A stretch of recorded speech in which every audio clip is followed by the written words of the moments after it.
तो जय हिंद। आज हमारे पास हिंदी का बोर्ड एग्जाम का पेपर है जो कि 801 डी का है और 2023 बोर्ड एग्जाम का है और क्लास 10th का है। ठीक है, तो आज इसमें से हम देखने वाले हैं सूरदास जी का जीवन परिचय। ठीक है, यहाँ पर देखिए बोर्ड एग्जाम में आया भी है। ठीक है, सूरदास जी का जीवन परिचय, महाकवि सूरदास जी का जीवन परिचय। ठीक है, 3 + 2 5 नंबर का, मतलब 3 नंबर का जीवन परिचय और 2 नंबर का रचना। ठीक है, तो यहाँ पर दिए गए कवियों में से किसी एक का जीवन परिचय देते हुए उनकी प्रमुख रचनाओं का उल्लेख कीजिए। उल्लेख करने का मतलब उनको 2-3 रचना लिख देंगे। ठीक है, तो यहाँ पर देखिए 801 डी है ना। ठीक है, और हम आपको दूसरा पेपर दिखा रहे हैं। ठीक है, देखिए 801 डीबी। ठीक है, डीबी। ठीक है, इसमें हम आपको दिखा रहे हैं। 1 मिनट हो गया, जस्ट 1 मिनट। यहाँ पर देखिए इसमें भी सूरदास नहीं आए हैं। ठीक है, मतलब सूरदास इम्पोर्टेंट है और गोस्वामी तुलसीदास जी का हमारे जीवन पर मतलब हमारे पे है। ठीक है, चैनल पर। ठीक है, आपको link in description, pin in comment, go and now and watch. ठीक है, तो सूरदास जी का आ जाता है। ठीक है, पर उतना भी नहीं।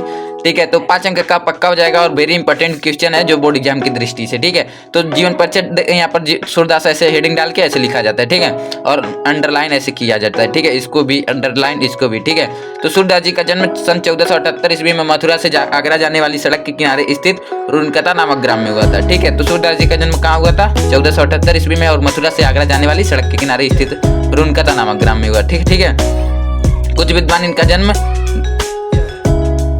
इनका जन्म स्थान दिल्ली के निकट सी ग्राम को मानते हैं या ग्राम में मानते हैं। सूरदास जी जन्मांध थे, इस विषय में विद्वानों में मतभेद है, मतलब कि कोई निश्चित नहीं है। ठीक है, कि सूरदास जी जन्म से अंधे थे या बाद में अंधे हुए। सूरदास जी जन्मांध थे, इस विषय पर विद्वानों में मतभेद है।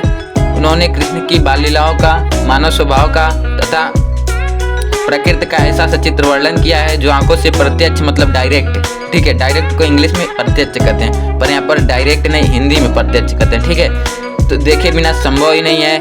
उन्होंने स्वयं को जन्मांध कहा है, ऐसा उन्होंने लाक्षणिक रूप से अथवा ज्ञान चक्षु के अभाव के लिए भी कहा हो सकता है। ठीक है, तो ये अपने आप को स्वयं को जन्मांध कहे हैं, ऐसा उन्होंने लाक्षणिक रूप से अथवा ज्ञान चक्षु के अभाव में, मतलब लालच के अभाव में, ऐसा भी नहीं कह सकते लालच में, मतलब कि कुछ देख के भी कहे होंगे। ठीक है, सूरदास जी की रुचि बचपन से ही भगवत भक्ति के गायन में थी। सूरदास जी की रुचि पढ़ाई लिखाई में नहीं थी, भगवत भक्ति के गायन में थी। ठीक है, जैसे आप लोगों की नहीं है और हमारी भी नहीं है। ठीक है, भगवत भक्ति के गायन में थी। इनसे भक्ति का एक पद सुनकर पुष्टि मार्ग के संस्थापक महाप्रभु वल्लभाचार्य ने इन्हें अपना शिष्य बना लिया और श्रीनाथ जी के मंदिर में कीर्तन करने का भार सौंप दिया। श्री वल्लभाचार्य के पुत्र विट्ठल लाल ने अष्टछाप नाम से 8 कृष्ण भक्त कवियों का संगठन बनाया था।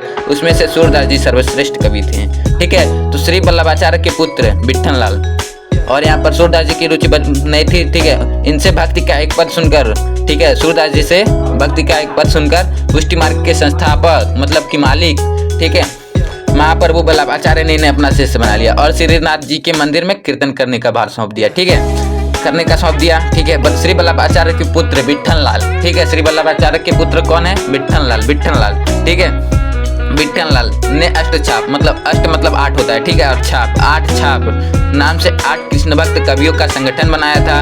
उनमें से सूरदास जी सर्वश्रेष्ठ कवि थे। ठीक है, और एक बात हम बताना चाहते हैं, तुलसीदास जी राम भक्त थे और सूरदास जी कृष्ण भक्त थे। ठीक है, तो सर्वश्रेष्ठ कवि थे। वे गौ घाट पर रहकर जीवन पर्यंत, मतलब जीवन भर कृष्ण की बाल लीलाओं का गायन करते रहे हैं। ठीक है, और इसके आगे थोड़ा सा है, जरा देख लीजिए। ठीक है, सूरदास जी की मृत्यु 1583 और जन्म कब हुआ था?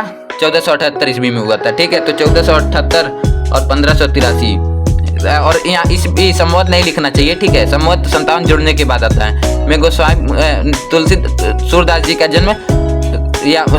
का जन्म 1478 में हुआ था और मृत्यु 1583 में गोस्वामी विट्ठल लाल के सामने गोवर्धन की तलाटी के परसोली नामक ग्राम में हुआ था।